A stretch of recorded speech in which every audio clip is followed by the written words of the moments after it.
ఒక నిరుపేద భక్తురాలు గురువాయూరప్పన్ని శ్రీకృష్ణుడిగా బాలుడుగా కొడుకుగా భావిస్తూ తిండి తినిపించినట్లు నీరిస్తున్నట్లుగా ఆరాధించేది.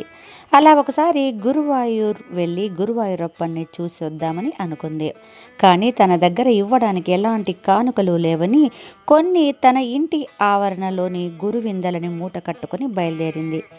అక్కడికి చేరే సమయానికి ఆ ప్రాంతపు రాజు స్వామికి సమర్పించడానికి చాలా విలువైన కానుకలు తీసుకొని వస్తున్నారు. వాటి ముందు తాను తెచ్చిన గురువింజలు చాలా చిన్నవని ఎంచి కొంగులో దాచుకుంది.